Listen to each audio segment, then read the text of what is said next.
আলহামদুলিল্লাহ, আল্লাহ পাকের দরবারে শুকরিয়া যে মহান রব্বুল আলামিন আমাদেরকে জুমার ঘরে একত্রিত হওয়ার তৌফিক দিয়েছেন। এজন্য আমরা শুকরিয়া আদায় করি আলহামদুলিল্লাহ। সারা দুনিয়ার হাজী সাহেবরা মিনার মাঠে একত্রিত হয়েছে। আল্লাহ পাক আমাদেরকে, আমরা যাইতে পারি নাই, আমরা জুমার ঘরে একত্রিত হয়েছি। আল্লাহ তাদের সাথে আমাদেরকে কবুল করেন। এরকম ভাবে হাজী সাহেবরা আরাফাতের মাঠে একত্রিত হবে, আমরা বাংলার জমিনে তাদের জন্য দোয়া করব। আমরা ইনশাআল্লাহ আরাফাতের দিন কোন দিন? আগামীকালকে। কোন দিন? ঠিক আছে নি? হ্যাঁ,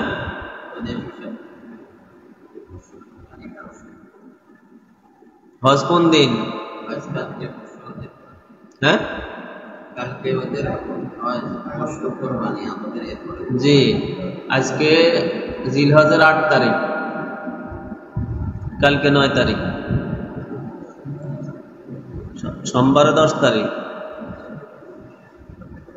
হজ কোন দিন? 9 তারিখে হজ, 9 জিলহজ হজ। 10 তারিখে তাদের কোরবানি, 11 তারিখে আমাদের কোরবানি কোন দিন? কি বার? সোমবার যদি আমাদের কোরবানি হয়, রোববারে সৌদিতে কোরবানি, আর শনিবারে হজ। আমরা কি করব? রোজা আগামীকাল পরশু রোজা থাকি, আর এরকম ভাবে কোরবানির দিন ইনশাল্লাহ কোরবানি দেওয়া পর্যন্ত কোরবানি রোজা থাকে। অদ্য কোরবানি দিয়ে ইফতার করে ফেলবো। ঠিক আছে?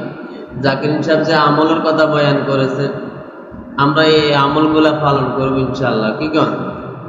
আমরা এরকম ভাবে আল্লাহর সাথে প্রেমের সম্পর্ক, প্রেমের খেলা হইল কোরবানি।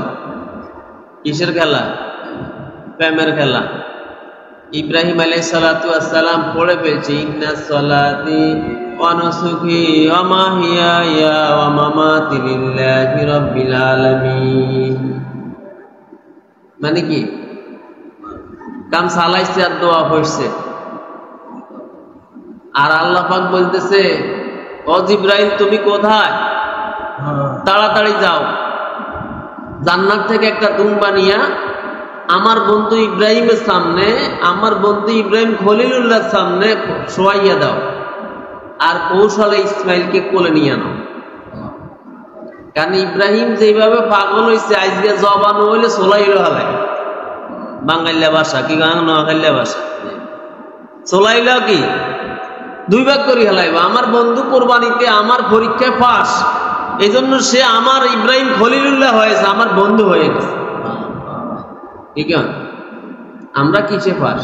গাঁজা খা নিয়ে পাস, তাস খেলা নিয়ে পাস, চুরিতে পাস, দখলে পাস, মিথ্যা কথায় পাস, মিথ্যা সাক্ষীতে পাস, কার ঘরে চুরি করব, কার গরু চুরি করব, কার ছাগল চুরি করবো, এইখানে পাস। কিন্তু ইব্রাহিম খলিলুল্লাহ আল্লাহ পাকের পরীক্ষায় পাস করছে, এই জন্য ইব্রাহিম খলিলুল্লাহ হয়েছে। ঠিক হয়? দুম্বা শোয়াইতে দেরি, আর এরকম ভাবে গড় গড় করে রক্ত বাইর হইতে দেরি নাই। ইব্রাহিম আলাইহিস সালাতু ওয়াস সালাম আল্লাহর হুকুম পালন করতে পারিয়া খুশি, কিন্তু চক্ষু খুলিয়া দেখে এরকম দুম্বা যাওয়া হয়ে আছে, হতভম্ব হয়ে গেছে। পিছনে তাকাইয়া দেখে জিবরাইল আলাইহিস সালাতু ওয়াস সালাম শিশু ইসমাইল কোলে নিয়ে দাঁড়াইয়া আছে। বলে, হে আল্লাহর বন্ধু খলিলুল্লাহ, আল্লাহ পাক আপনাকে সালাম বলেছে, আর আল্লাহ আপনার কোরবানি কবুল করেছে, আপনি হতাশা হওয়ার কিছু নাই। কি কন? আল্লাহর বন্ধু হয়েছে, আর ক্ষণিকের মধ্যে জান্নাত থেকে দুম্বা নিয়ে হাজির। কি কয়? কয়েকবার এইভাবে হঠাৎ করে তাড়াহুড়া করে এরকম জিবরাইল আলাইহিস সালাতু ওয়াস সালাম জমিনে আসছে। তার মধ্যে একবার হইল শিশু ইসমাইল জবাইয়ের সময়, কোরবানির সময়, আর ইব্রাহিম আলাইহিস সালাতু ওয়াস সালামকে অগ্নিকুণ্ড ফালানোর সময়। যখন ফালাই দিব, ইব্রাহিম আলাইহিস সালাতু ওয়াস সালামকে অগ্নিকুণ্ডে ছড়াইব, এই সময় শয়তান আসি বলছে যে তাকে উলঙ্গ করা হোক, কারণ উলঙ্গ হইলে ফেরেশতা থাকতো না, ফেরেশতা থাকাকালীন সময় সড়ক লড়ানো সম্ভব না, উলঙ্গ জায়গায় ফেরেশতা থাকে না। ঠিক আছে, আঙ্গুদেশের যুবকরা জাঙ্গিয়া হিন্দি বল খেলে, ঠিক আছে, আঙ্গুদেশের মেয়েরাও জাঙ্গিয়া হিন্দি খেলে, ঠিক আছে। পুরুষের প্যান্টটা মোটা কাপড় আর মেয়ে লোকের প্যান্টটা পাতলা কাপড়, উল্টো হয়ে গেছে। ফেরেশতা আসেনি, ফেরেশতা ফালায় যেগুলার দেখলে এরা আল্লাহর গজবের এরকম নমুনা। আমার আল্লাহ বলে, ও জিবরাইল তুমি কোথায়? তাড়াতাড়ি যাও, জান্নাত থেকে একটা জুব্বা নিয়ে আমার বন্ধু ইব্রাহিম আলাইহিস সালাতু ওয়াস সালামকে পরাইয়া দাও। সুবহানাল্লাহ। আল্লাহ রাব্বুল আলামিনের নির্দেশে ইব্রাহিম আলাইহিস সালাতু ওয়াস সালামকে জিবরাইল আলাইহিস সালাতু ওয়াস সালাম জান্নাতি জুব্বা পরাইয়া দিলে ওই জুব্বাটাই হইল নাতিশীতোষ্ণ অগ্নিকুণ্ডের মধ্যে ইব্রাহিম। অথচ আল্লাহ রাব্বুল আলামিন বলেছে, কুলনা ইয়া নারু কুনি বারদান ওয়া সালামুন আলা ইব্রাহিম, হে আগুন তুমি ইব্রাহিমের জন্য শীতল ও আরামদায়ক হয়ে যাও। খোদার হুকুমে আগুন দাউ দাউ করে জ্বলছে, আর ওই আল্লাহর হুকুমে ইব্রাহিম আলাইহিস সালাতু ওয়াস সালাম নিরাপদে এরকম অগ্নিকুণ্ডে বাস করতে আছে, জান্নাতি বালাখানা খাইতে আছে। যে আল্লাহ ইব্রাহিম আলাইহিস সালাতু ওয়াস সালামকে অগ্নিকুণ্ডে ভালো রাখতে পারে, সে আল্লাহ আছে না নাই? সে আল্লাহ আমাদেরকে খাওয়াইতে পারে কিনা? ও সোরেরা, তোমাকে খাওয়াইতে পারবো কিনা? ও ডাকাইতেরা, তোমাকে খাওয়াইতে পারবো কিনা? ও সুদীরা, তোমাকে খাওয়াইতে পারবো কিনা? ও টাস খেলাইয়ারা, তোমরে খাওয়াইতে পারবো কিনা? পারবনি, পারবনি। এগুলা যারা করে তাদের ঈমানের মধ্যে দুর্বলতা আছে। কি আছে? ঈমানের মধ্যে দুর্বলতা আছে। আল্লাহ খাওয়াইবে, আল্লাহ আমার রব, আল্লাহ আমার সব, আল্লাহই আমাকে বাঁচাইবেন, আল্লাহই আমাকে খাওয়াইবেন, এই কথার উপরে থাকা একটু কষ্টদায়ক, তবে থাকতে পারলে শান্তি, দুনিয়াতেও শান্তি। আল্লাহ ওয়ালারা দোয়া করে, রব্বানা আতিনা ফিদ দুনিয়া হাসানাতাও ওয়া ফিল আখিরাতি হাসানাতাও ওয়া কিনা আযাবান্নার। আল্লাহ তুমি আমাকে দুনিয়াতে কল্যাণ দান করো, আখিরাতেও কল্যাণ দান করো। কিন্তু দোয়া কোন দোয়ার কোন অর্থ এটাই জানে না, ঠিক আছে, জানা নাই। আল্লাহ পাকের উপরে বিশ্বাস, ঈমান। তাইলে যদি এরকম আরাফার রাত্রে আমরা ইবাদত করব, রাত্র আগে চলে, আজকে রাত্রে ইবাদত করব, ঠিক আছে, আমরা এরকম স্বামী স্ত্রী দুইজনে তাহাজ্জুদের অভ্যাস করতে হবে, ঠিক আছে, দুইজনে কি করতে হইব? তাহাজ্জুদের অভ্যাস করতে হবে। তো তাইলে সুবিধা হবে। স্বামী উদ্দেশ্য না পাইলে স্ত্রী জাগাই দিব, স্ত্রীর উদ্দেশ্য না হইলে স্বামী জাগাই দিব, ঠিক আছে। যদি শরীরের মধ্যে কোনো রকম কোনো সমস্যা না থাকে, কোনো অসুস্থতা না থাকে, তাহলে এক অন্যকে সাহায্য করবে, ঠিক আছে। তাহাজ্জুদ ছাড়া ভাগ্যের পরিবর্তন হবে না। তাহাজ্জুদ পড়ে আল্লাহর দরবারে কাঁদি, এরকম ভাবে কি করছে, তারপর তা করছে। যখন আপনি ভালো থাকবেন তখন সব ভালো থাকবে। সোলেমানে কয় তপ্ত সোজা, তপ্ত কয় সোলেমান সোজা হইলে তপ্ত সোজা, তপ্ত সোলেমানের হুকুমে চলে না, তপ্ত আল্লাহর হুকুমে চলে, ঠিক আছে। সোলেমান বেশ কম হইলে তৎকর টল করে শুরু হয়ে যায়। কারণ সোলেমান তো সোজা নাই।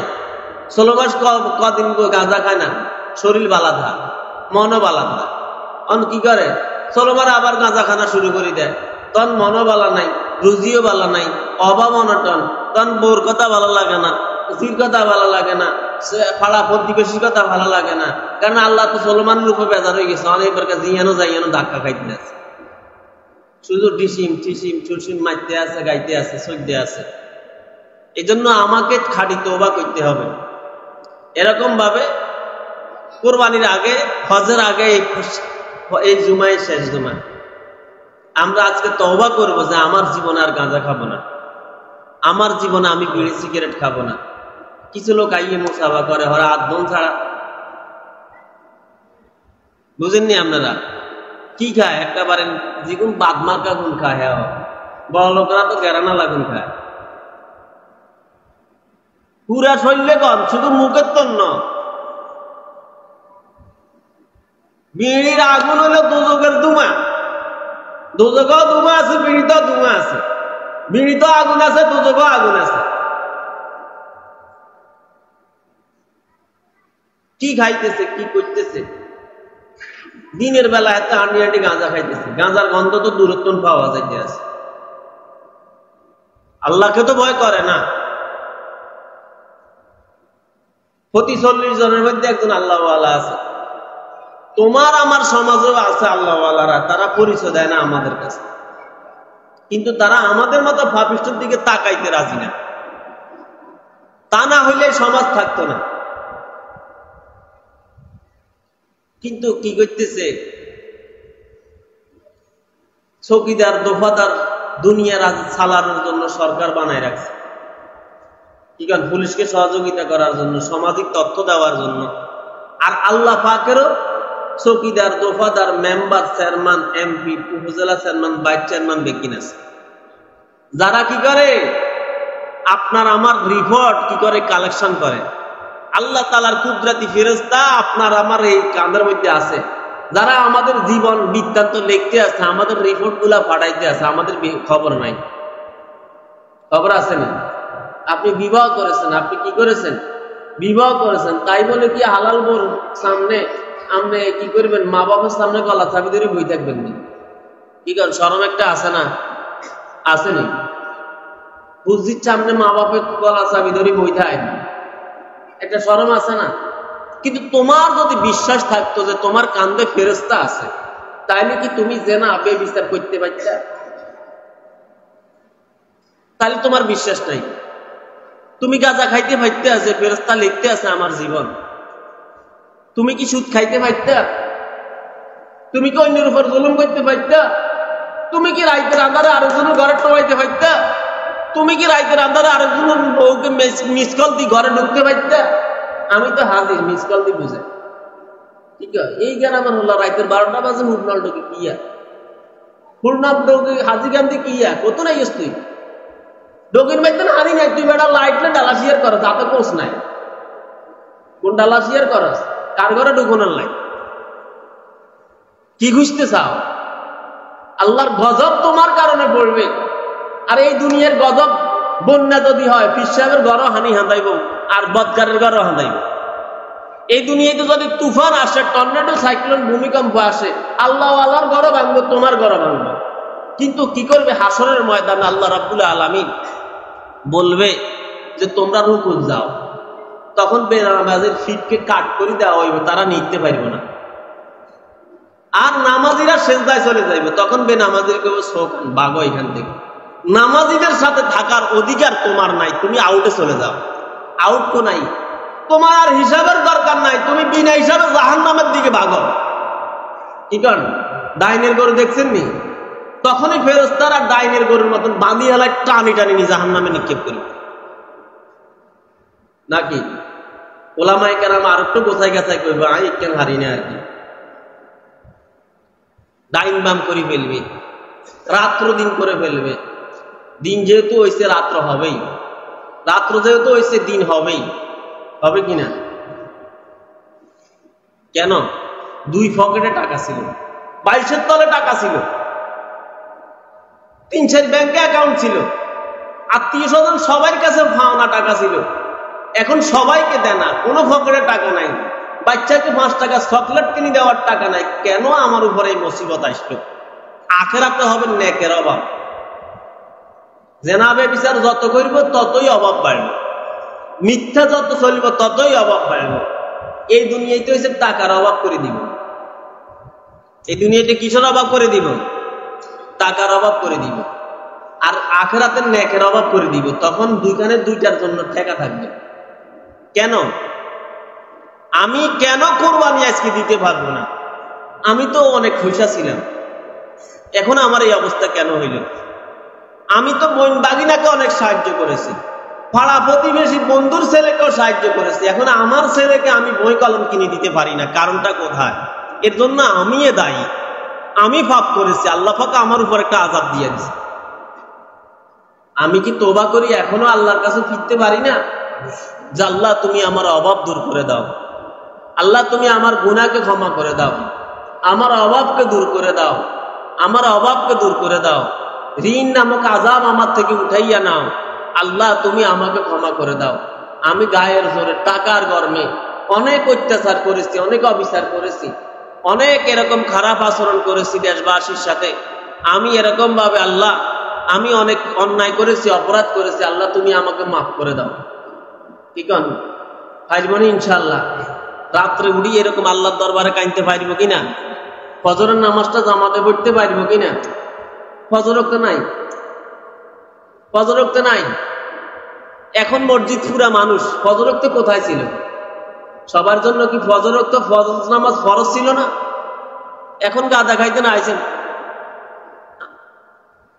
535 সূক্তের মধ্যে আমরা 36 সূক্ত নাই, আমরা একত্রে বসছেন। 36 সূক্ত কে হইল? আপনি কি আপনার সমাজের মসজিদে জামাতে নামাজ পড়তে পারেন না? আপনি গড় হরিলাম, এটা কি? আমরা তো একত্র নামাজ যদি জামাতে পড়তে না পারি এটারে নামাজে বলি না। আফসোস করতে করতে জামাতে পড়তে পারলাম না, হায় হায় নামাজ পড়তে পারলাম না।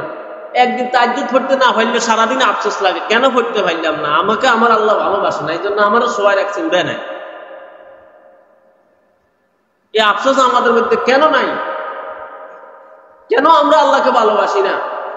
ইব্রাহিম আলাইহিস সালামের সেই কোরবানি আমরা গ্রহণ করে সবাই কি করবো? মেহমানদারি গ্রহণ করবো। জাকির সাহেব বয়ান করছে মেহমানদারির ব্যবস্থা করছে আল্লাহ পাক, মেহমানদারি গ্রহণ করবো। যে কোরবান দিবে না সেও এক টুকরো হইলে বস্তু খাবে ওই দিন। আল্লাহ খাওয়াইবে কৌশলে, কোন দিক থেকে আমি খাওয়াইবে? আল্লাহর ওয়াদা আল্লাহ রক্ষা করবে।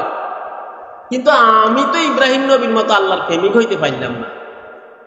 ঠিক না? আমি কি তওবা করতে পারি না?